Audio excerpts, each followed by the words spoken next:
Hello, everyone. My name is Robert Bednarz, and I am a junior doctor in Dundee, Scotland. And you're listening to the Patient Will See You Now podcast. I have to say, this podcast is for educational use only, and you should not be using this as medical advice or opinion. Please go see your doctor if you have any medical questions. This podcast is supposed to be fun and educational. So now that I got that out of the way, let's get into this week's topic.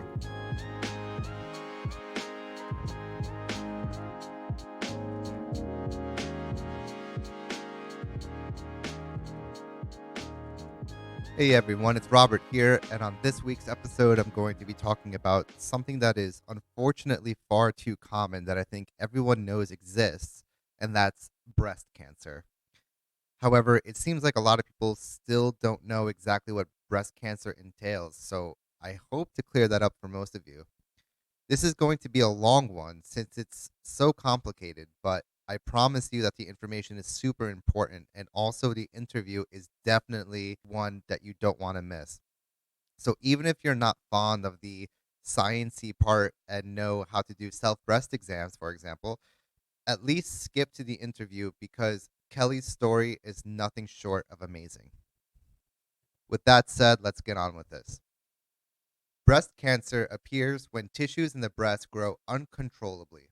In terms of epidemiology, it is the most common type of cancer in women in both incidence and mortality in the world. And this was reported by the World Health Organization, or WHO, for 2018. In different countries, it changes slightly. For example, in the USA, breast cancer is the most common type of cancer in women to have. However, it's the number 2 killer, with lung cancer being number 1. So, getting to the point, breast cancer is super common and can be deadly, but not always. I also just need to mention that this isn't a cancer exclusive to women. It can also happen to men as well. So, guys, if you think you felt a weird lump in your chest, please just go get it checked. Breast cancer in men can be a lot more aggressive since there isn't as much fat tissue there and no glands to slow down the cells from getting into the bloodstream and onto your chest muscles. Granted, it's a 150 to 1 female to male ratio, but men can still get breast cancer, although rare. The biggest reason for this cancer being so common is that it can go unnoticed since it doesn't have any pain or discomfort until it spreads to nearby tissues. I'll be explaining later why self examinations are so important since, let's face it, we all love boobs and we want to save them all. In a breast, you've got three main components. You've got the glands, which consists of lobules and ducts that produce and secrete milk, and that is regulated by prolactin and oxytocin, respectively. Then you've got the stroma, which is the majority of the breast and its adipose or fat tissue.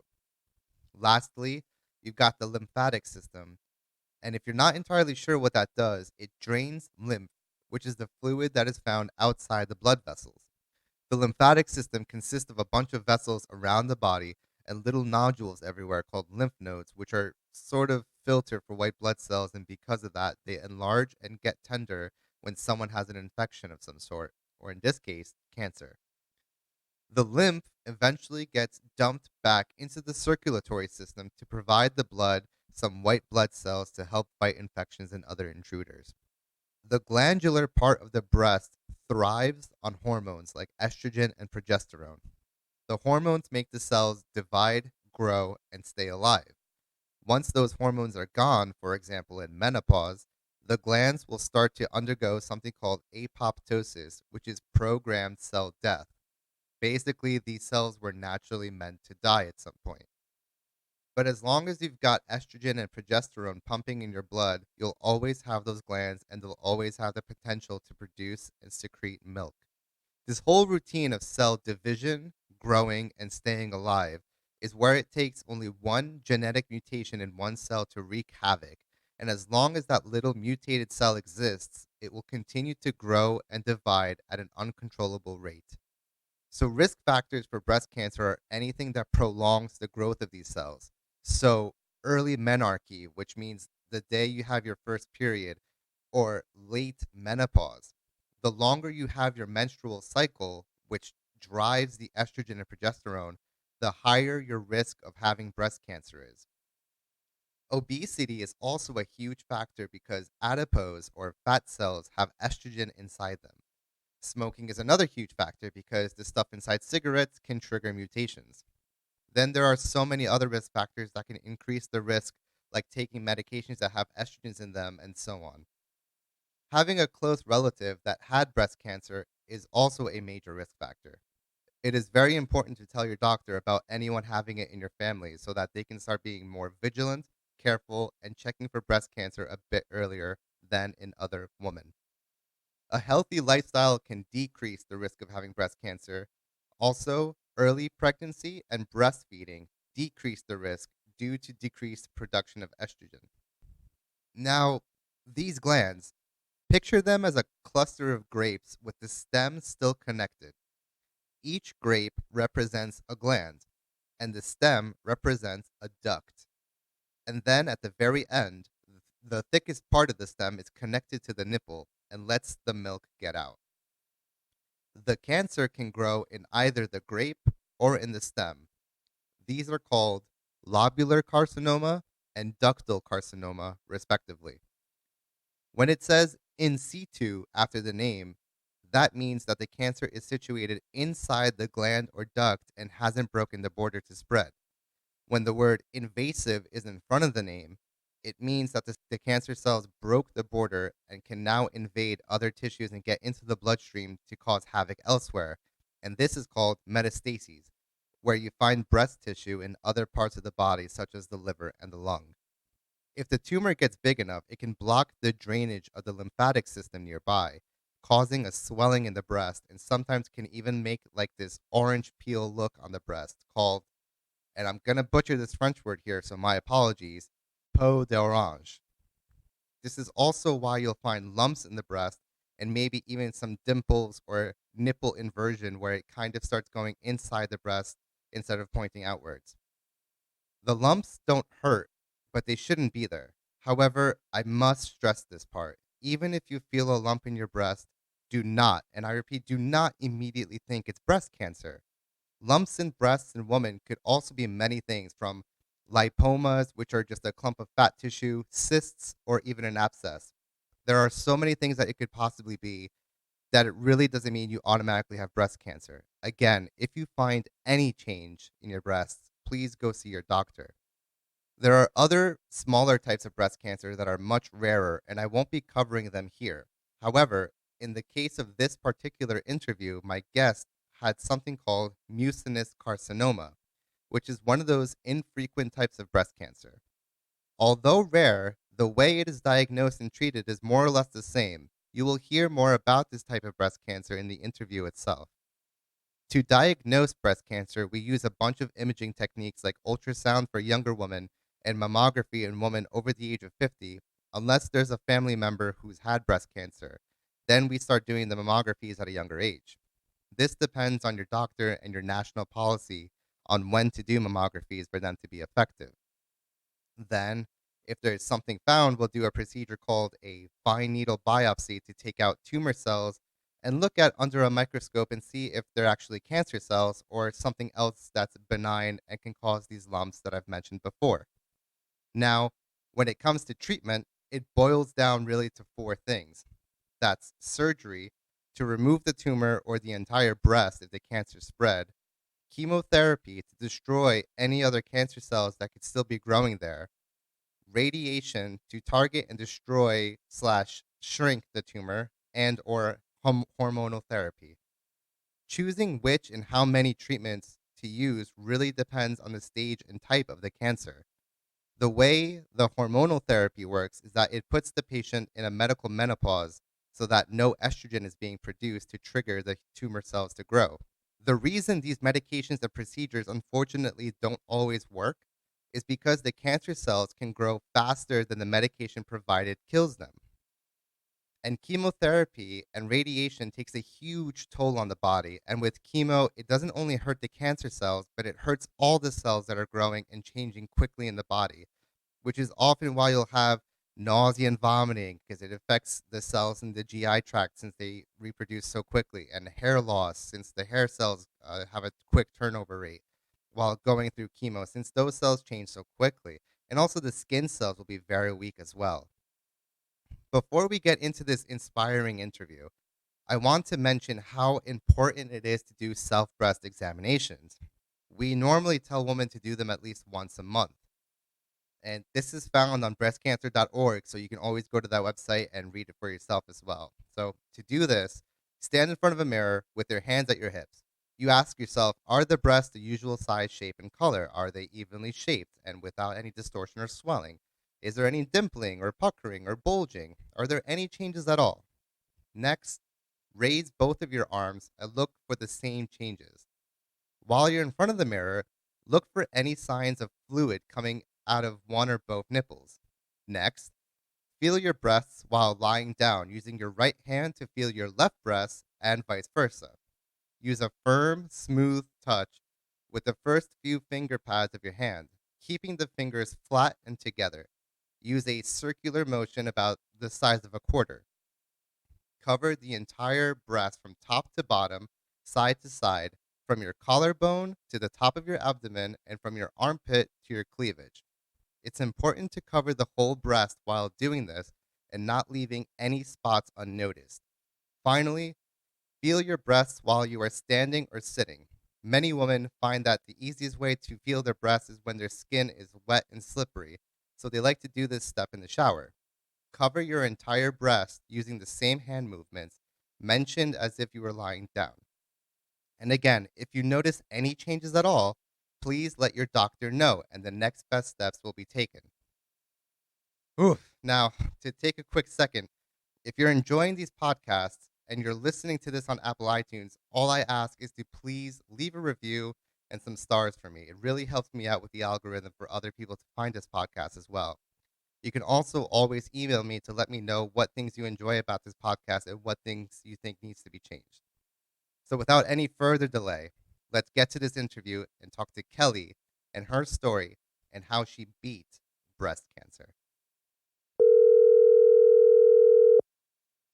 Hello. Hey, good evening and good morning. It's Good this time difference is completely good different. morning to you. Thank you. Calling to you all the way to California here from Scotland. This is Robert from the Patient Will See You Now podcast. So you've sent me this long email of your previous medical history, and I already talked about a little bit earlier in the podcast of what it's like and everything, but you're going to be telling us how you've managed to get through breast cancer, right? I'm gonna try. All right. 'Cause Yep. I know you've got a few other things that's going on. You could mention them, but I think the main focus just for today, to keep it simple, we'll just stick to how you beat the breast cancer and what's been going on through all of that. So, just to start it off, if you could just let us know, I guess, from the beginning, a little bit about yourself, I guess just your age so we know where that is, what you do, hmm and just how did you notice it? What symptoms started? And then where did you go from there? And then we'll take it from there. Sure. So my name is Kellie Parker. I'm currently 44 years old. I was 39 years old at the time that I was diagnosed. I'm a real estate agent in San Francisco Bay Area. So I was, like I said, I was 39 years old. My mother had had breast cancer about 10 years before. And so I had had mammograms, and I was very diligent about doing my self checks, self exams in the shower. And I thought everything was fine. I was in bed one morning with my then boyfriend, who's now my husband. And he said, I don't want to be an alarmist, but did you know you have a lump on your breast? Which I did not know. So I went to my primary care doctor, who sent me for a mammogram, who sent me for a biopsy. And then 2 weeks later, I got a phone call that I got breast cancer. So that was all mentioned through a phone call. They were like, "Hey, by the way, you have breast cancer." Yeah, so it was interesting because they called, and it was a very excruciating 2 week wait where everyone is like, oh, it's probably nothing. But my aunt so and so had breast cancer, and I ping ponged wildly back and forth between, of course, it's nothing, and of course, it's cancer. And sometimes, several times a day, I went back and forth between them. But yeah, they called, and when they called, they didn't say cancer. They said, you have a mucinous carcinoma. And I was like, okay, that sounds like cancer, but I don't know. So he just like waited, and I said, wait, did you just tell me I have breast cancer? And the guy was like, oh yeah. I'm like, yeah, okay, you say that. Don't say the other thing because I don't know what that is. So he just used the more of a medical, or he or she? Yeah, Is it he, right? he used the medical term. He Jargon. didn't. Yeah, okay. Yeah. So but you also mentioned that your mom also suffered from breast cancer, right? Yeah, she did. So were you also just, like, doing some self-examinations, making sure everything was alright? Yeah, I definitely did. I was very diligent about doing them. So I had a mammogram at 30, which is really unusual, but her oncologist insisted that we get a baseline. So I had one at 30 and one at 35, and they were both fine. And I wasn't due for another one until I was 40. And I did all the self checks, but where the tumor was is at the very back of my breast toward the sternum on the inside, on the left side. And because I had large breasts, there was a lot of breast tissue in front of it, so when I was standing up, it was very hard. Even when I knew it was there and I knew where it was hard to find. But when I was laying down and the breast tissue got out of the way, it was actually very obvious. But I had never done a check lying down. That's why my boyfriend found it as easily as he did, is because I was lying on my back. So your boyfriend felt the lump. He said he didn't wanna be an alarmist, but I think you should go check this out. You went to go get Yep. this checked out. They did the biopsy, and then you got that phone call. Yep. Go if we can go back those 5 years, what was going through your head once you got that phone call? What did you think? So I was at work at the time, and I didn't know when the call was going to come, and we worked in an open office environment. So when I got the phone call, I like quickly looked around for just any open conference room. So I'm sitting in this empty conference room in my office, and I remember I took a couple notes. I wrote down, what it was that they had told me, and honestly, like I wasn't really absorbing what they said. I was just like writing down words that I was hearing because I knew I wouldn't remember them. And then after I, hung up the phone with him, and he said, you've got this mucinous carcinoma and you need to see a surgeon and we'll be in touch. And that was kind of basically it. Like, we'll be in touch. You have cancer. See you later. And I remember sitting in that conference room, and I just sat there for a minute, like completely silent. I wasn't crying. I didn't call anyone. And I remember thinking, like, right now my life just changed. Like 10 seconds ago, my life just completely changed. And right now, I'm the only one who knows. I mean, outside the doctors, but like, I'm going to have to do this whole like coming out process of telling everybody. But right now, I'm the only one who knows. And I just sat there with it myself for a few minutes, and then I picked up the phone, and well, actually I texted my boyfriend and I said, are you available? I need to call, because he was at work, and he was like, oh my god, yes. And so he was the first one I told, and then I called my parents and I told them. And then from there I just went back to work because I didn't know what else to do. So I went back to my desk and I kept working. And after work I went to the gym because that's what I would normally do. Again, I just didn't really know what to do. So I just did what I would normally do. And totally randomly, I ran into a friend of mine at the gym. I'd never seen her there before or since. But I just ran into her, and she's like, something's wrong. Are you okay? And I told her, and she gave me a big hug. And I said, I didn't know what to do. So I came here because this is what I would normally do. And she said, that's exactly the right thing to do, is just keep moving. Wow, that it's just it sounds like it didn't really hit you that hard immediately, because like, you still went back to work, you still managed to go to the gym normally, and you told everybody, so that's good that you told everybody immediately so they know what's going on, and they're there to support you and help you out and everything.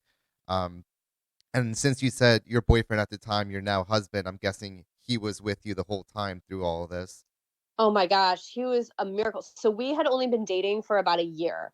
And so I said to him when I got diagnosed, like I think it was like later that night or like a couple days later once I had processed, I said, look, this is not really what you signed up for. Like, we've only been dating for a year. And if you want to go, if this is too much for you, I totally get it. It's fine. I give you a pass. I completely understand. But here's the thing, you have to go right now. You can't leave when I'm in chemo. You can't leave when I'm in the middle of treatment and I'm feeling awful and everything's already terrible. If you're going to go, Please go right now. And he just looked at me like I was an idiot and kind of shook his head. And he's like, "You're crazy. Go back to sleep." And he was with me for everything. He was there for all my surgeries. He sat in the hospital waiting room. I think my first surgery was like 8 hours, and he didn't leave the hospital. He sat there. He spent the night in the hospital with me that night. Like, he was there for every appointment, every like gross post procedure bandage change, everything. He was completely there. All the men out there that's listening to this episode, please take note of what it takes to be a real man. It's just sticking to you the whole time. That's phenomenal that he was with you every single minute, every single hour, and staying there at the hospital at night. That must have felt amazing for you. And then also that moment that he just said, "No, I'm not leaving." That must have been really great. I was pretty sure he was going to say, "I'm not leaving," but I also felt like I needed to give him that out just to know, so that I would know he was there because he wanted to be and not because he felt like he would have to be. Because it would be kind of awkward if I'm like, "I've got cancer," and he's like, "Oh, look at the time. Got to break up with you. See you later." Um, and I wanted to know that he was there because he wanted to be and not because he felt obligated to be. And so that's why I did that. And yeah, he was absolutely there. He took care of my bandages and helped out. And that's one of the things, a lot of times people focus on the patient, and it's horrible as a patient, like straight up. But a lot of times the caregivers don't get as much love and care and credit as and help as they need and deserve. The caregivers have at least as hard of a job as the patients, if not more. And we were lucky that we had people that helped out with the caregiving, but I always felt like my job is to lay here and not die. If at the end of the day I'm alive, I did my job. Meanwhile, my husband's got to handle all the cooking, all the dishes, all the laundry, all the everything that I used to be able to help with that I just couldn't. I just really quick because you also mentioned how while you were explaining to your then boyfriend at the time that he's gonna be sitting through all the chemo, all the radiation, you really knew all of this because your mom had breast cancer. And really quick question: is your mom in remission as well, or? Yes, she is. So she had a different kind of cancer than I had, and she was lucky. Her tumor was very, very small, and they were able to remove it, and she did not go through chemo. She just did radiation. So my mom lives in Alabama, and I had a really flexible job at the time, and so I basically moved to Alabama for 6 months to take care of her. So I was there to drive her back and forth to radiation. I was there to kind of be with her and tell her to, stop scrubbing things. And she wanted to pretend like everything was normal, but there were a lot of things she wasn't really supposed to be doing that she was doing. So I was there to be like, "Stop it, put it down, let me do it." Which is funny because then other people ended up doing that for me later. But yeah, so she's totally fine. And when I got diagnosed, one of the reasons that they did genetic testing on me was because she had cancer, but I have none of the genetic markers that they know currently for cancer. They've kept my tissue on file in case they ever find future genetic markers. They can go back and test it, but there's no genetic reason that I got cancer as far as they know. So just for reference, what kind of breast cancer did your mom have? I think she had DCIS, ductal Hmm. carcinoma in situ. I think. Honestly didn't really pay attention to the kind of cancer it was because at the time, like, cancer is cancer. Just like I always thought, like, chemo is chemo, and it turns out there's literally hundreds of different chemo drugs. But unless you need to know that, most people don't really know that. Yeah. So, but they didn't say mucinous carcinoma for her. No, it was not. No, no. And mucinous carcinoma is actually a pretty rare cancer. My oncologist called it an old lady cancer. She said that most of the time you get this cancer and something else at the same time. Only about 2% of breast cancer patients that get this kind have only this kind. And the average age for it is about 65. And again, I was 39. And so that set off a lot of alarm bells. They're like, not only do you have this really rare cancer that is different from the kind your mom had, but you're also way super young for it. It's also interesting because when I was reading more up about this type of cancer, because again, it is a rare cancer, so it's not something I would normally learn in my medical studies back in university. But I've also read that it usually goes with another cancer. It's usually not Yeah. alone. So that's also a rarer thing for you that it was just the mucinous carcinoma. Yeah. It was just a mucinous carcinoma, and they thoroughly checked for another cancer, and it really was just this one. And because it was a mucinous cancer, the tumor was really big, but the actual like number of cancer cells was not that big, because the tumor was basically a big ball of mucus with cancerous cells floating around in it, instead of a big ball of like solid cancer cells. So it was graded at a 2B because it was so large, but that's not really real, because of the type of cancer I have. But because it's so rare, there are almost no studies on this particular kind of cancer. So, in terms of treatment, we just kind of followed the research of the other types of cancer, but there's no specific research, at least that my oncologist knew of at the time, on this particular cancer. So how did that make you feel that it was so rare and there wasn't like a protocol therapy for mucinous carcinoma? More were you less hopeful, or how were you feeling then? Well, so it was interesting because my first thought was like, of course, I get the super weird rare cancer. Like that's the way my life works, that I'm just like get the most ridiculous kind of thing. And it was funny because that friend that I ran into at the gym, and I told her, because of course I went back to my desk and looked at my notes and Googled it after I got off the phone when they told me I had cancer, and I read that it was really rare. And so I said to her, and I've got this rare cancer and I don't know. And she said, "Oh, you're a special little snowflake. Like you're just so unique. You've got this little cancer." And so I kind of thought of it as like, well, I mean, I guess that is kind of cool that I have a rare cancer. I mean, I'd rather not have cancer, but okay. Yeah, I think it would be much better if you just didn't have cancer. Absolutely. So now going forwards, you got the phone call, you were able to process it, and then did you have like your next appointment set up? Like, what was the next step going forward from there? So I'm really lucky. I was living in San Francisco at the time, and I'm not kidding you, 7 blocks away from UCSF, which is one of the country's best cancer hospitals. I lived 7 blocks away from one of the best breast cancer oncologists in the country. That's like So I was destiny. You have one of the rarest right. I cancers, and you live seven really, blocks really away from the lucky. best cancer center. Right. And so, I mean, there are people that drove hours and hours just to come here. And I was like, yeah, I basically live around the corner. So I had to fight really hard. One of the things that I had heard, was it's a little bit hard to get into the system, but once you're in, you're in. And I found that to be true as well. I had to fight really hard for my first appointments. At first, there was some discussion about, okay, well, who are you going to see first? Are you going to see this? Are we going to do surgery first? Are we going to do chemo first? Are we going to do radiation first? And I had to go. I always say that I had every medical test a human could possibly undertake. Like, I'm not kidding you. I had 2 or 3 test appointments a week for probably 2 or 3 months. They did a CAT scan, they did a PET scan, they did a full body scan. I had a bunch of heart tests. I had a bunch of blood tests. They basically did every test on me in order to determine, what do we do first? Do we do surgery first, or do we do chemo first? And what they ultimately determined was that they were going to do surgery first. But it took me a while just to get to that point. And they keep doing these tests. And the whole while, I'm like, look, I love that y'all are gathering data, but I still have cancer. Could I get this out of me, please? Like, could we do something about that? I'll just be over here having cancer things. So ultimately, they decided to go with surgery first. And then, so what did they do? Because I remember you mentioned a whole bunch of surgery all Yeah, together. If you could go step by step, what did they do? sure.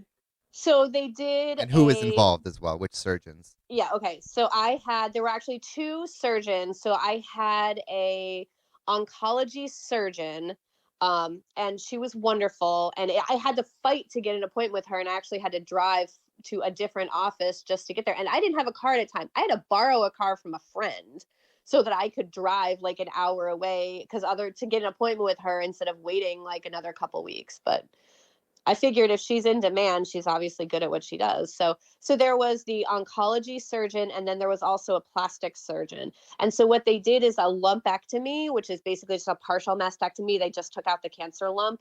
on the left side where the cancer was, and then they did a breast reduction on the right side to try as much as they could to make the breasts evenly sized. But it's really difficult to do because everything is so swollen while you're in there. And so all they can do is make their best guess about what size your breast is going to be once it heals. So that first thing that they did was go in and take out the cancer, and they take out tissue around the cancerous cells to make sure that you have clean margins, that they didn't miss any of the cancer. So they go in and do that. And then once that was done, the plastic surgeon took over, and he made sure that my nipple was back in the right place and everything looked right. And then he did the breast reduction on the other side. And while he was in there, he did a lift. And as he was telling me, he's like, I'm going to do a breast lift while you're in there because I'm going to be in there anyway. And there might as well be a silver lining on this cloud for you. And I was like, I mean, okay, sure. I'll take a free breast lift while you're in there. Thanks. That's a great line, actually. When you wrote that in the email too, I was like, oh, that's actually it makes a really good point there, actually. Yeah, because he didn't even say, like, do you want this? He's like, I'm doing this because you might as well get something out of this. I'm like, okay, cool. So now, post surgery, first Yeah. question: how did you feel about the results after the surgery? So I didn't really know what to expect. So like I said, I had a pretty large breast tissue. I was an E cup at the time, like more than double D's. Like I was really, really large. And what I had said to the surgeon is that I wanted to retain as much of my breast tissue as I could, which I think surprised him a little bit. But he said, "Oh, okay." So I knew they wouldn't be gone, but I didn't know what to expect. And my sister had had a breast reduction, no cancer involved. She just had a breast reduction. And so she sort of said, okay, here's what I went through. And so I kind of knew that I was going to be in this crazy, ugly, like binding compression bra when I woke up. So I remember waking up from surgery. And of course, I was just completely loaded up on fentanyl. So I was like high as a kite. But I remember waking up, and so the first thing I did was look down, but there was like a blanket on top of me, and I tried to get it off so I could look, but like my hand didn't work right. I couldn't make my brain and my hand coordinate enough to do that. And so I was just like, you know what, it is whatever it is, and I'll just live with whatever it is, right? And looking now isn't going to change it. Over time, yeah, I had to wear a compression bra for probably a week solid. I had to wear this compression bra, and then there were drainage, um, JP drains, I think they were called. It was basically a tube that was from inside, one on each breast, that was draining fluid from surgery. And I had to change the drains a couple times a day. You had to get all the fluid out of the tube down into the little like bulb at the end. And then you had to measure the fluid to see how much you had drained. And we had to keep a record of how much I had drained each time. And my poor husband, he gets all the gold stars for this because it was gross. And he did it. He did it like 2 or 3 times a day. He changed my drains. He measured the fluid. He kept the log. He did all of that. So yeah, that went on for a week. I wasn't allowed to raise my arms over my head. I wasn't allowed to like get it wet. So I couldn't take a shower. I couldn't wash my own hair. I had somebody come over and wash my hair for me. Like it was that first week was really rough. So, with these tubes and everything that were connected, and your husband helping you out and everything, what did you feel like at that moment that this is now me at the moment? This is now they removed the tumor, and were you afraid that the cancer is still there, that the cancer is going to be back, that it's worsened, or Oh, what was going through your head at the time? I live with the fear that that cancer is coming back every single day. There has not been a moment since I was told that I had breast cancer that I'm never not afraid in somewhere in some way. At that point, I really just wanted to try to get back to normal. Like I wanted to be able to do things like wash my hair and take a shower and put my shoes on, and like there was just so much that I couldn't do. And I remember I was about halfway through the week before, my appointment. So it had only been a couple days. And I remember saying to someone, I know that it will not be this way forever. I know that I will get better and I will get stronger and I will heal and this will soon be a memory. But right now, it feels like that's never going to happen. Like this is the way it's going to be forever. And there was just a lot of like, of course, that's understandable, but it is going to get better. Just hang in there. And of course it did. So what got you to hang in there? Because I can imagine how that could be a really difficult moment in your life there, that you have this breast cancer, you're going through the surgery, you've got tubes of fluids coming out of your breasts and stuff like that. Like what kept you grounded and motivated through the whole thing? I didn't have a choice. Like, what else am I going to do? Right. Like, I could sit down and cry and have a little pity party, which a lot of people do and would have been totally valid. But at the end of that, I'm still in the same situation. All you can do is pick up and move forward because there's nowhere else to go. So I looked forward to say, like, okay, what's next? Like, I'm going to get through this. And then what's next on the plan? What are we going to do? How are we going to get through this? So it sounded like it seemed like you thought you had a limitation in your life, and you were like, well, I just got to push through this. That's pretty much it. I got to be as creative as I can to keep going and move forward with all of this. Yeah, I always through the whole thing, I tried to move forward with as positive as of an attitude as I could muster. And there were some days where I could muster extremely little positive attitude, but I always tried. And I always tried to approach it with a sense of humor. Same as my plastic surgeon. He's like, I'll give you a breast lift because I'm going to be in there anyway. Like, I always just tried to find the humor and the absurdity in as much as I could. Um, just because something's got to keep you going. So just a few steps forward now. You had the lumpectomy. Yep. You had the lumpectomy on which, left or right? On the left On the side, left. yep. So you had the lumpectomy on the left, a reduction on the right, a lift on both. You had the tubes done. The tubes are out. You look in front of the mirror. How do you feel? What does it look like? How do you feel? Where let's go from there. So it was when I finally, so I hadn't seen it that whole week. I had that compression bra on that whole week. I wasn't allowed to touch it, wasn't allowed to move it. So I had not seen it. And so they took it off at my post surgery appointment. And that was the first time I saw it. And it looked like water balloons is about the best I can describe it. They were really obviously very, very swollen to the point that my skin was almost glossy and shiny because it was so swollen. The scars had been glued together, so there weren't. I guess there were stitches internally, but externally on the skin there weren't stitches. It was just glue, so it looked like I had a bunch of dried, crusty glue on my skin because I did. And it was puffy around the glue, and then the glue was kind of thick on top of it.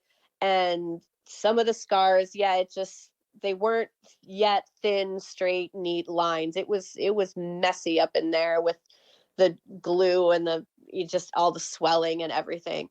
But I got the drains out, and that was great. Didn't have to deal with that anymore. And then over the next couple weeks, I had some time to heal before we started chemo, but I developed what's called a separation. So the scar that they do for really a lot of breast surgeries, and what they did on me, is called an anchor scar, because it looks like an anchor. They go around the nipple down to the bottom and then in like a half circle underneath the breast, and that's how they open it up. And so right at the bottom where the two parts would meet, I developed a separation. So it was like a triangle. The skin just it separated, right? And so it was an open wound.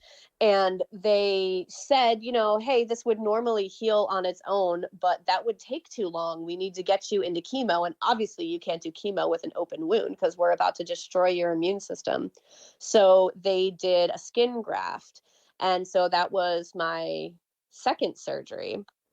I had a scar on my stomach from a previous gallbladder removal. So they just made that scar a little bit bigger and took some of the skin from my stomach and basically cut and pasted onto my breast, and used it to fill in that separation. So I have a small triangle of stomach skin on my breast. And it's weird because it's a different color, and that always throws me still. Every time I see it, it throws me. So that was my second surgery, was then having to take care and make sure that that healed correctly. But it was essentially to solve a complication from the first surgery so that I could get into chemo. And I'm guessing at that moment you were just like, oh, now another complicated, another thing that's wrong, that's going on. I have to get this fixed. And Is that how you were Yeah. feeling? Yeah. It felt like a comedy of errors, right? Like, God, I can't even die correctly. Like, what is happening here? Like, this just like one of those. But at the same time, I'm like, well, I mean, it is what it is.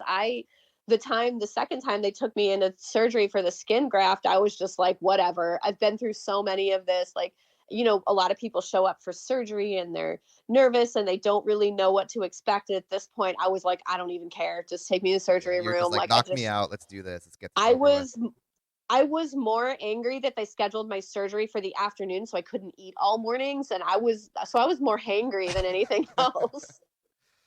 So my next question was going to be, was that it? But you obviously mentioned that you started on some chemotherapy after the Yeah. surgery, and after the wound healing, after that was done from getting some skin from the stomach from your previous surgery from your gallbladder. Now it's all healed, and now we're going into chemotherapy.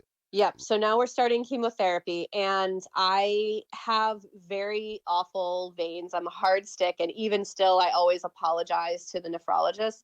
They have I can't, because I had a sentinel node biopsy on the left side. I can't get a blood stick, or I can't get um, blood pressure done on the left side. And I have one good vein, and it's on the left side, and they can't use it because of the risk of lymphedema. So, because my veins are so terrible and they can't use my good one, I had a port put in, and they were like, "We're not even discussing this. This is not a question. You're getting a port." So that was my third surgery, and it's extremely minor. I was awake the whole time. I didn't feel anything, but essentially it's actually a really cool technology. So it's a one-way like plastic thing that they pierce. It's self-healing, so they can basically stick a needle. The port, it actually sits under the skin, so they stick it through a needle through the skin into the port, and they can inject or put an IV line or whatever they need in there, and then it goes straight into my bloodstream from there. So I don't. They just connect it through my chest, and that's it. So So I got a just for port. the people who don't know what a port is, can you Oh, like sorry. where is it exactly? So I had mine on the right side. Just I'm like feeling right now, like maybe 3 or 4 inches under my collarbone. So yeah, just a little bit uh, below my collarbone And is where I had it's mine. just like an entrance to your vein there to put in drugs and everything through into your Yeah, system. so it felt like, and my skin completely covered it, so it's not like it wasn't an open wound, because again, not good in chemo, but it felt like I had a little bubble under my skin is the way that it felt. And most people, if you didn't know it was there, you would never notice it. So you got this poured in, and now Yep. what was your chemo regimen? What did that look like? Yeah, so the chemo plan was 4 3-week sessions. So I was in chemo for 12 weeks total, and it was 3 weeks between chemo sessions. And I was on two different drugs. The only one that I can't remember the other name of the other one off the top of my head. One was Taxotere, and the reason I remember it is because it turns out I was allergic to it, which I guess is fairly common. They said, okay, we're going to start this really slowly because some people have an anaphylactic reaction. And I remember thinking, well, I'm not really generally an allergic person. I'll probably be fine. And 20 seconds later, I was like, yeah, I can't breathe. So it was So that bad. It was really hard to breathe. yeah. And I mean, they were, because they knew apparently it's fairly common. So they were like I had 3 people standing over me, like waiting for it to happen. So I didn't feel unsafe or anything, but Hmm. they caught it. So they gave me twice as much Benadryl as they normally would have. And they gave it to me at half the speed for the first, I think, like 15 or 20 minutes. Okay. And that was fine. That was enough to stop the reaction. So usually they would hook me up to one, and then it was maybe an hour for that to get into my system, and then they would hook up the second bag of different kind of chemotherapy and put that in through the port, and that was usually another hour. And so I would sit there for a couple hours while this poison drained into my system. And the thing is, for as much education as I got, there was a lot that I didn't know. So I was actually starting a new job right at the same time I started chemo, which in retrospect was an absolutely horrible idea, but that's what I did. So I thought, okay, my first chemo's on Thursday. I'll probably feel really sick over the weekend. And by Monday, when it's time for me to go to my new job, I'll be perfectly fine, or at least I'll be better. No one told me that the third and fourth days are really the worst. I was thinking, well, I'll get sick right away and then it'll get better after a couple days. And that was not true. I felt pretty okay. That night that I got chemo, I was like, wait a minute, I don't even feel terrible at all. And the next day I felt a little bit worse. And the next day I felt a little bit worse. And by Monday morning, I remember sitting on the edge of my bed, fighting with myself. You have to get up and go to work. It's your first day. What are you doing? Get up. And the other my part of my brain is like, literally, I don't think I can make it to the bedroom door. Like, I don't think we can do this. Like, no joke. I don't think we can do So this. did you go to work that day? I did. I did. I Oh my went, goodness. and I didn't. And that was the other thing. And all through the interviewing process, I didn't tell them that I had cancer. And I had talked to a lot of people about, like, do I tell them? Like, it feels dishonest not to tell them, but at the same time, no one's going to hire me if they know I have cancer. Mhm. So I hadn't told them. And so that first day I went, and I just felt like I was going to vomit my brains out at every moment. And they said, oh, well, you're the new girl. We're going to take you to lunch. Where do you want to go? And I just didn't want to think about food at all. So I picked a sandwich place because I figured, that's probably the most neutral thing I can think of. And I'm sure it probably smelled a little bit like roasted ham. But to me, I felt like I was in the middle of a giant ham. Like, I just was surrounded by the overwhelming smell of ham. It was terrible. And I got a salad, and I ate what I felt was a heroic amount of salad, and it was actually probably 3 bites. And it was then, and they were like, are you okay? Because you didn't eat a lot of your salad. And I was like, well, I better tell you now, because the longer I wait, the more awkward this is going to get.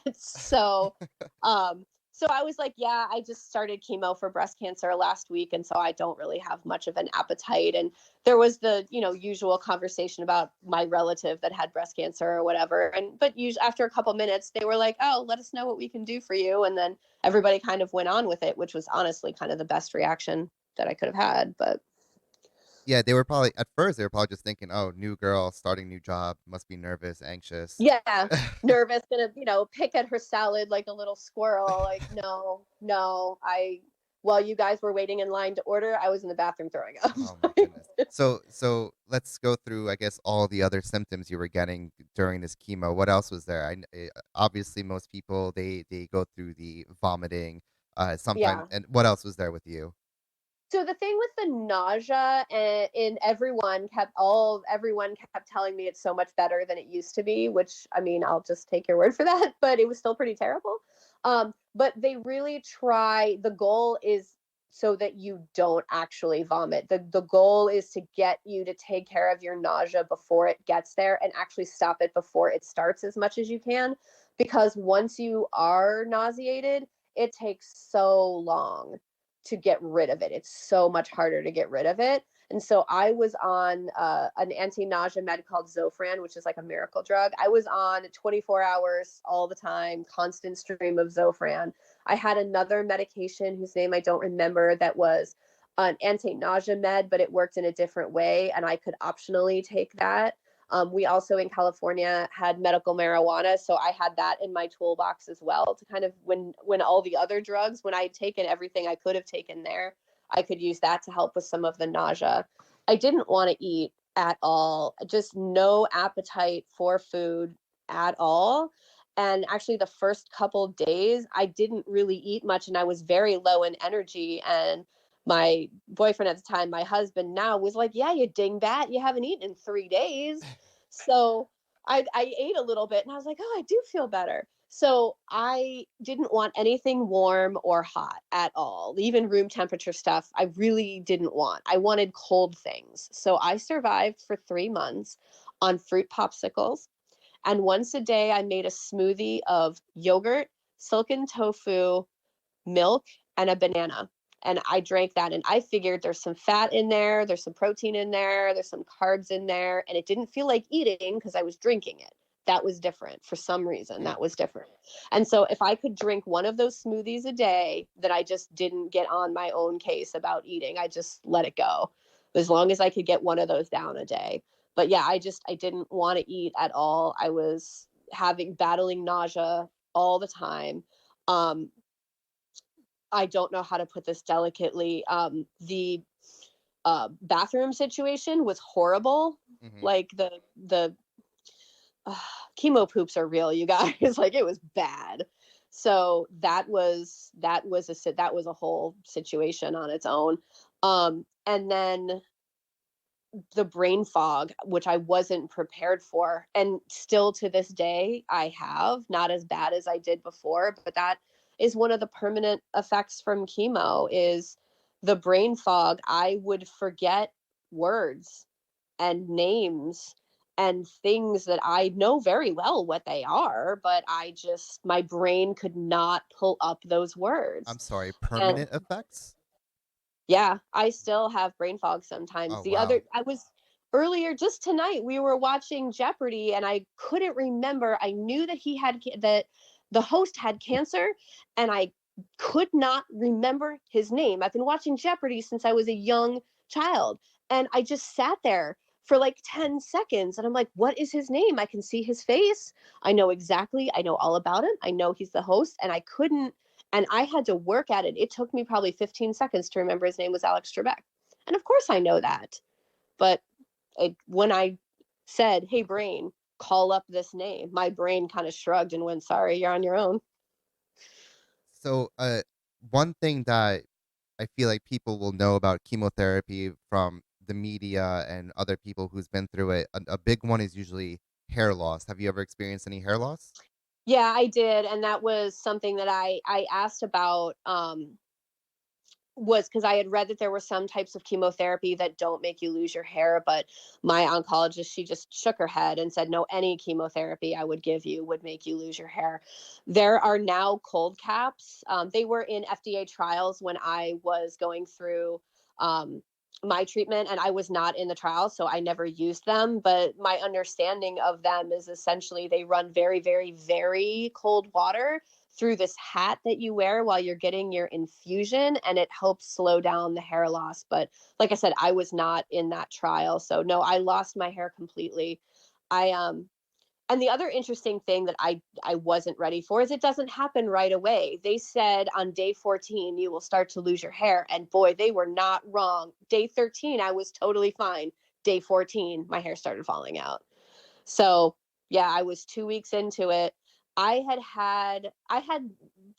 shoulder length hair, and I had just finished growing out my hair after like 3 years. So of course that's when I lose all my hair. And I had a hair cutting party right before chemo. So I invited a bunch of people over, and I served a bunch of food that I wasn't going to be able to eat during chemo, like raw fruits and vegetables. And we had beers, and I had blue cheese and sushi, all of which is a terrible food combination. They had nothing in common except that I couldn't eat them while I was in chemo.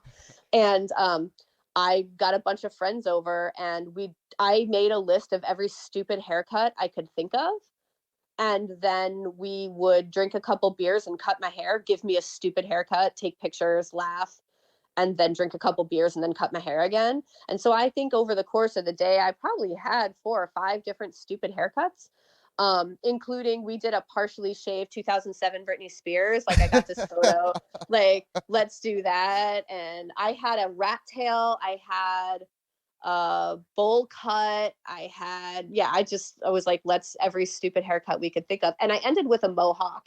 And so for the two, between the hair cutting party and when I finally ended up just shaving my mohawk off because my hair was falling out, yeah, I had a mohawk for a couple weeks, which I would never normally do because that would be such a pain to grow out, but I didn't have to worry about it. So I That had a mohawk. that is awesome. That you made like the best out of a bad situation. That sounds really cool. It sounded like a lot of fun. It's It not was funny because there was one of my friends did not want to cut my hair, and he was like, "Oh, I'm really nervous. I'll mess it up." And I just looked at it. I said, "You know it's all falling out in 3 weeks, right? Like, literally there's nothing wrong you could do. You could shave my entire head and it wouldn't make a difference." But he was too nervous to cut my hair.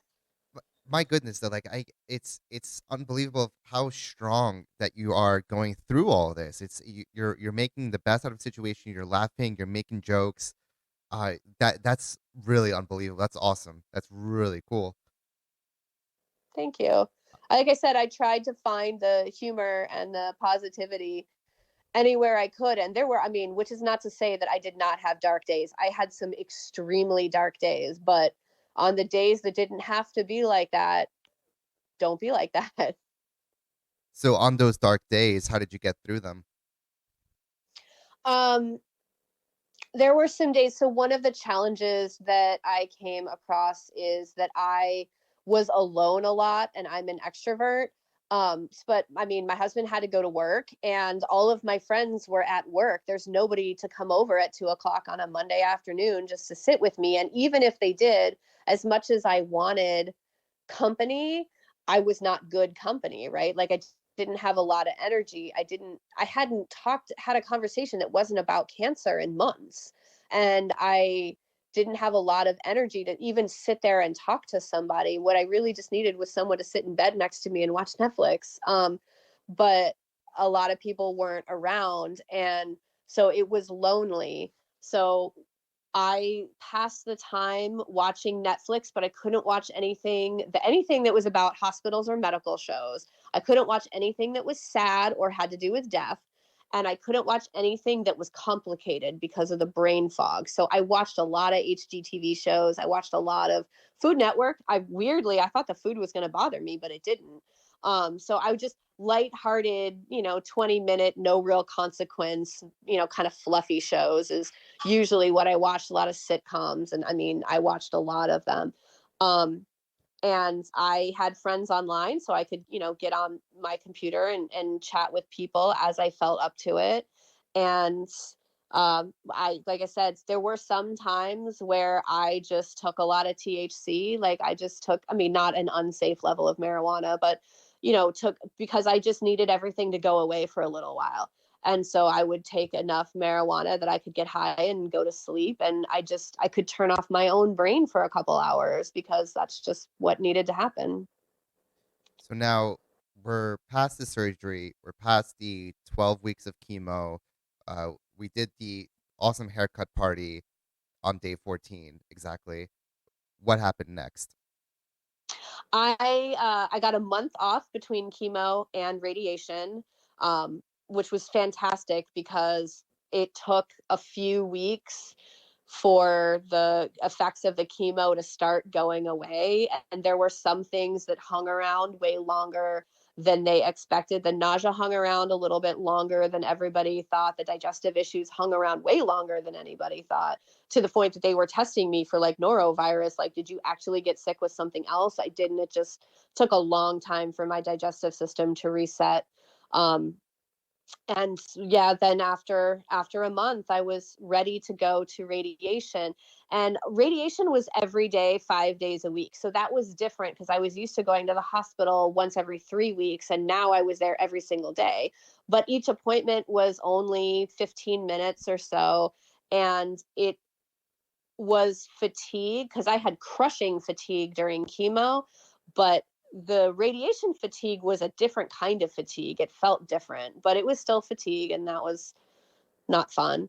Um, there were times, like I said, I lived 7 blocks away from the hospital, and it's San Francisco, so there were some hills in there. But there were times when I would take a cab to the hospital, and I felt really guilty for taking a cab 7 blocks. And then I remember I had cancer, and it didn't matter, so I took a cab. And you said the radiation was every day Yeah, for how many weeks? five for 5 weeks. I had 25 radiation sessions, so it was 5 times a week for 5 weeks. Now, and you also mentioned in the email that you had to get tattoos for the radiation. Can you explain that? Yes. Sure. So they tattoo you to make sure that the radiation machine is lined up in exactly the same place every single time. I've read that some cancer sensors like mark you with a Sharpie and then cover it with tape so it doesn't wash off. And I had asked about that, and they were like, no, you get tattoos.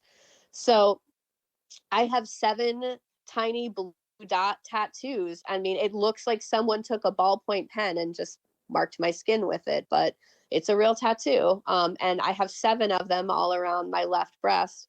And again, it was to make it marked the outside of where the radiation field is, to make sure that they put it in exactly the same place every time, to make sure that they get all the tissue that they need to get and don't damage any tissue that they don't need to damage. And these are tattoos. These are permanent. They're there forever. Permanent. Yeah. Yeah, I didn't have any other tattoos. I still don't have any other tattoos. And I really thought about getting a tattoo before radiation. Unfortunately, I didn't think about doing that before chemo. They wouldn't let me do it because I was in chemo and recovering from chemo. And I thought, I don't really want my first tattoo to be radiation. Can I get a different tattoo? And they're like, are you insane? No. So, How about now? Are you thinking still about my getting a only tattoo now? tattoos. I thought about it, but I haven't. Just I don't know. I don't know what I would get, which is the whole reason I didn't have one before. There's never anything that I felt so strongly about that I wanted it to be on my body literally forever. But one of the things that I say now, if I get to know you, I'm like, I have 7 tattoos, and they're like, where? I'm like, oh, they're tiny little dots. You'll never see them. Like, I could point them out and you would barely notice they were there, but they're there. So we're on this long road. We had the big surgery with the lumpectomy, breast reduction lift, then 12 weeks of chemotherapy with 3 weeks in between each four. So that makes it Yep. what, about 12 weeks. yeah. Then Yeah, plus and it another was 5, summertime too, yeah, so so and then a month off and then 5 weeks of the radiation. yep. Oof. What's after that?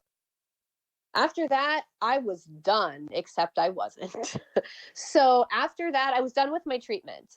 And the closer I got to the end of my treatment, it's even still, it sounds ridiculous to me, but I started falling into a depression. And you would expect the depression to happen at the beginning when I got diagnosed. And that's not when it happened. That's when I had energy. That's when I was like, let's make a game plan. Let's focus. I'm going to beat this.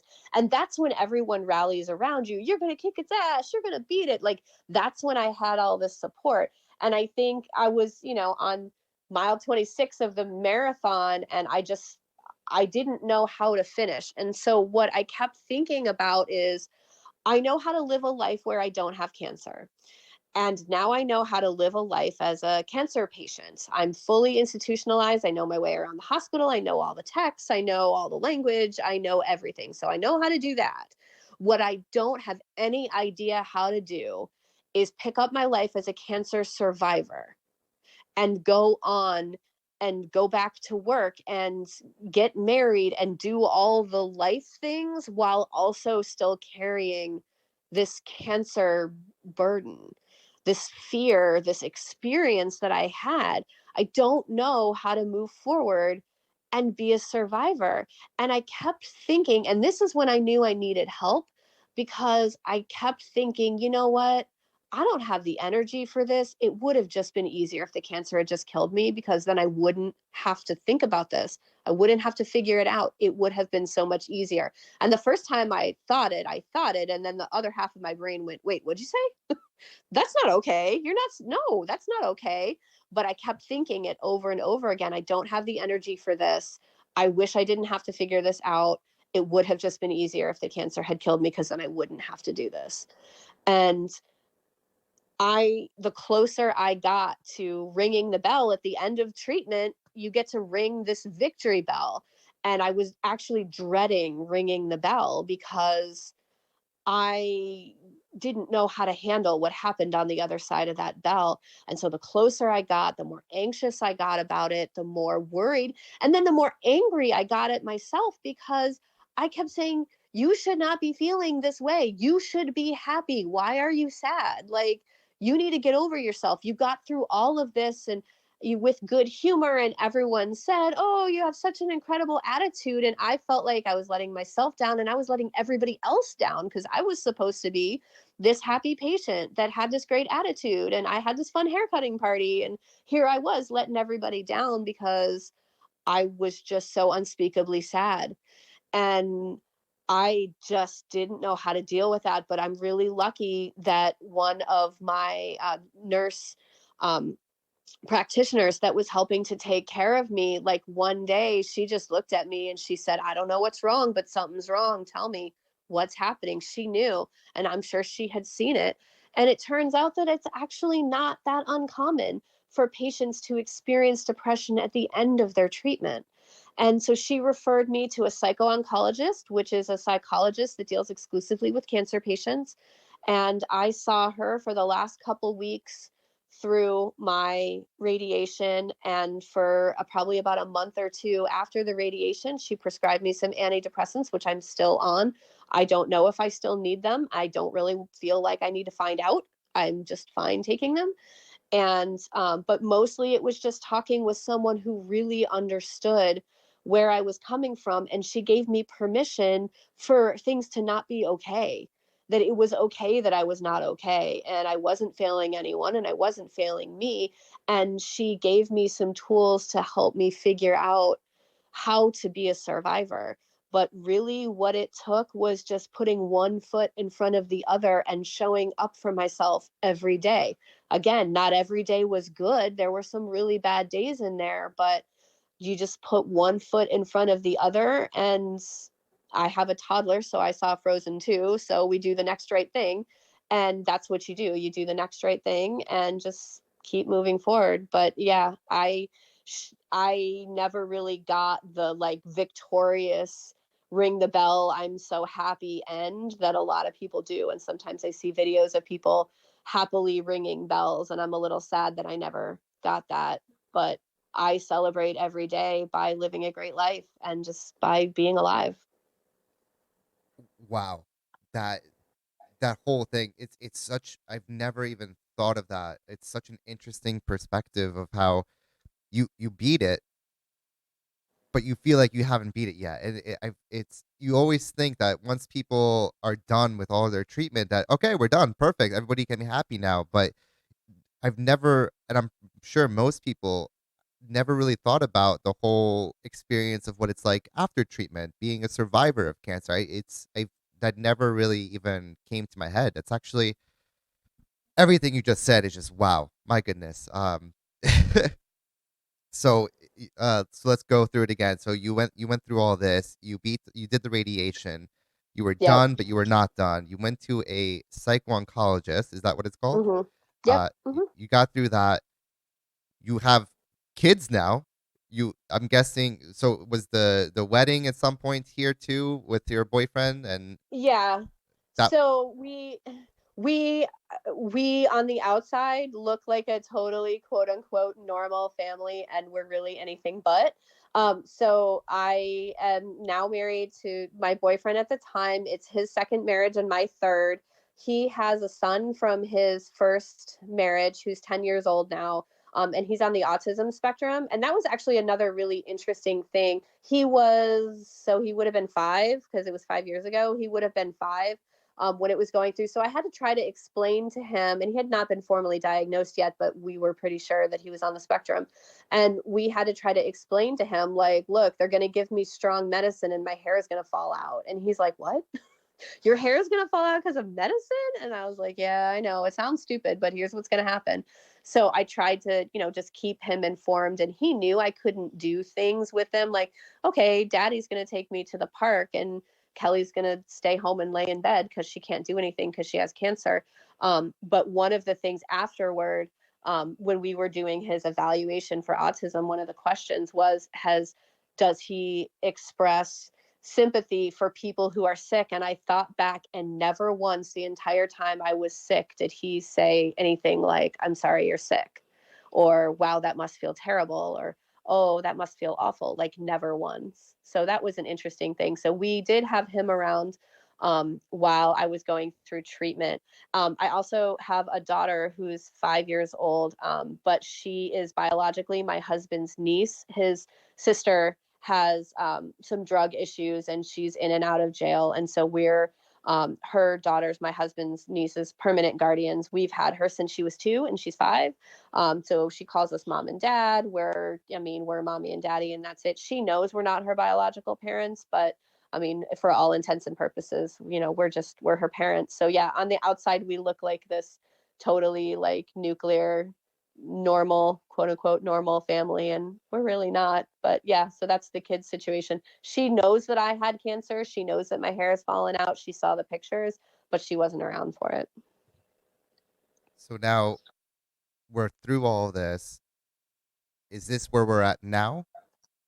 Yeah, so for the last 5 years, I get mammograms twice a year. The cancerous breast gets a mammogram every 6 months, and the non cancerous breast gets a mammogram once a year.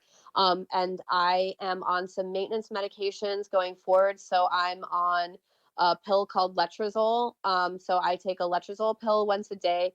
I also get an injection. There's a hormone blocker called Lupron Depot. That injection is once every 3 months.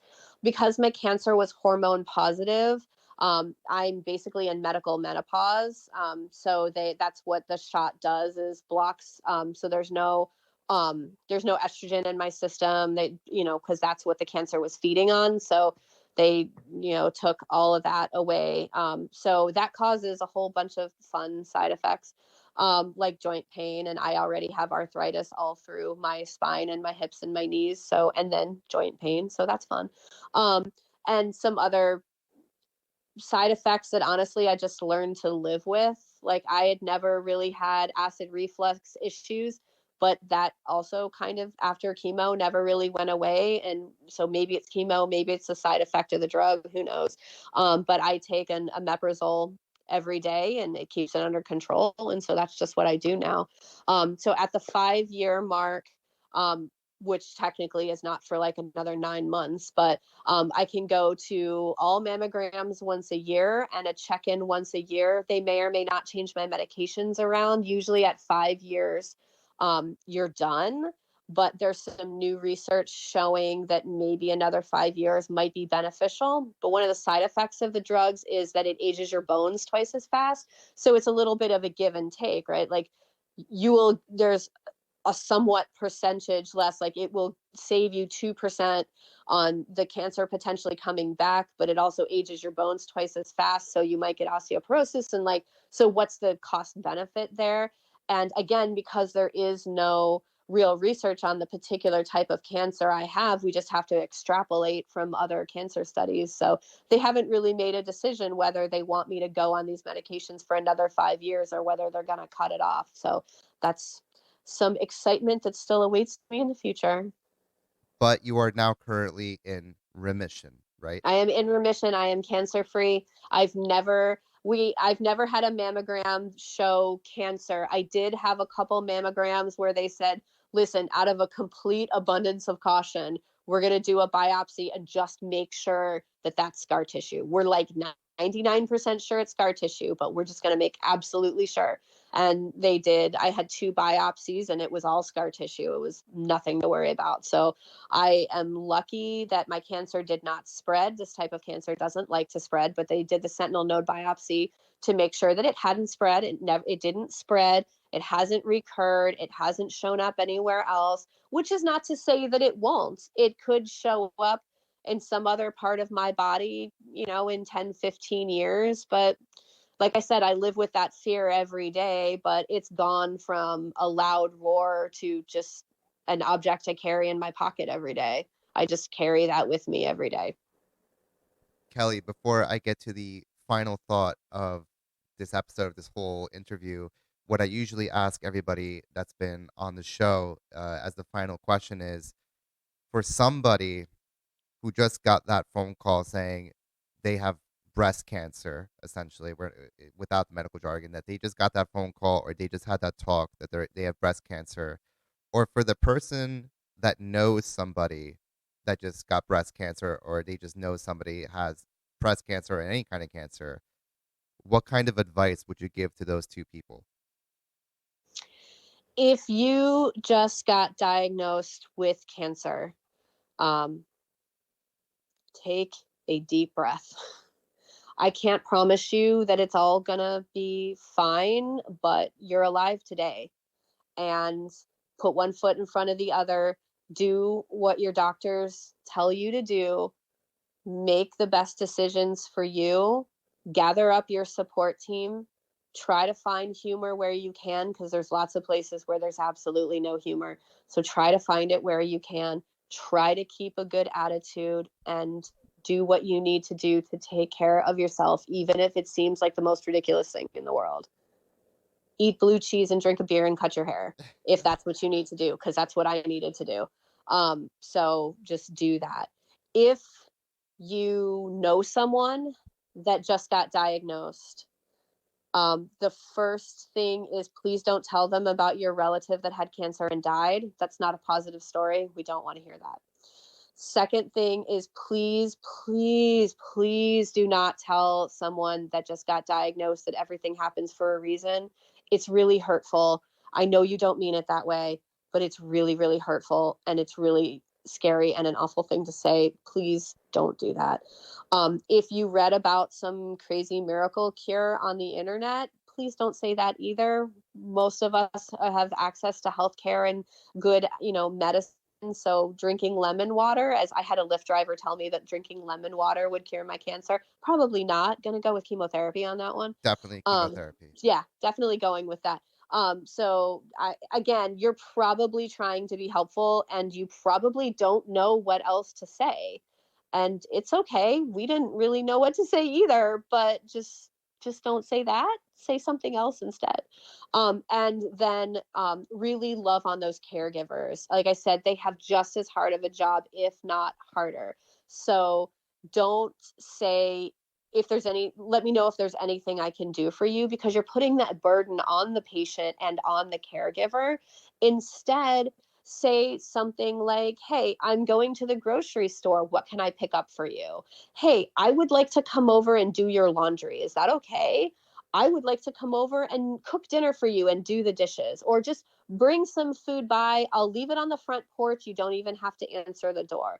Or come over and volunteer to be a caregiver for a couple hours. Let the actual caregiver go do something they enjoy. Go to a museum, go to a movie, go see a friend, do anything except caregiving, because that's what they live with all the time. So those are some ways to actually be helpful, instead of just saying like, oh, well, let me know what else I can do, because that really does put a burden on people that don't need any more burden at that time. Kellie, so at the end of all this, what I have to say to you, first of all, wow. Second of all, congratulations that you're in remission. You're a survivor. That's Thank amazing. You're you. a strong woman. This is my longest episode so far. This is the longest interview that I've had. It was interesting throughout the whole thing. It was scary. It was beautiful. It was inspiring. So insightful on your side. This whole perspective on the patient side of you living with breast cancer and then beating it. Man, that it's just it gives me shivers. It really I just got goosebumps a little bit. Like it was such an amazing story. I'm so happy that you're on a mission. I hope it stays that way. I hope everything good in your life comes in your way. Your story was it seemed like I just watched the whole movie pass by, like a whole documentary or just a beautiful movie that went through the whole thing. Thank you, thank you, thank you so much for being on the show and letting the listeners know a little bit more about breast cancer, more about yourself, what it's really like on the other side. And again, thank you so much. Is there anything else that you want to say that we probably missed or anything like that on the show? I want to say thank you for having me. I am a little embarrassed it was the longest interview you had, because I felt like maybe I talked too much, No, but no, I no. It really was great. The whole thing was great. thank you. I'm really happy that I got to share my perspective. I hope it helps for someone. The only other thing that I was thinking that I forgot to say earlier, a lot of times breast cancer and breast cancer awareness things are targeted specifically toward women. It's really important to know that men get breast cancer too. A lot of times men get lumps and they don't get themselves checked, because they don't think men get breast cancer. Women scare each other about mammograms, and so you don't get the mammograms that you need. So men get breast cancer. Get yourself checked. Get your mammograms. They're not comfortable. I promise they're better than breast cancer. Kellie, again, thank you so much. That was all beautiful. That was all so great. Thank you again so much. And Oh, you're welcome. Thanks for having me. I hope you have a good night. I know it's late over there. I know it's like 1:10 in the morning. Sorry I kept you up for this, but No, thank it's you. fine. I really appreciate it, and I'll talk to you soon. Great. Thank you so much. Thank you. Good night. If you like this episode, please leave a review and also make sure to subscribe or follow on whatever platform you're listening to this on so you can catch the future episodes as well. If you want to be a guest on this podcast, please send me an email with a background of what disease you're living with to thepatientwillseeyounow@gmail.com, and I'll let you know if you're selected to be on the show. Don't worry if I haven't gotten back to you right away, because I might get you back for a later show. And if your condition was already mentioned on the show, no worries. I like to show how one disease can affect different people in completely different ways. Again, thank you so much for listening, and catch you next week.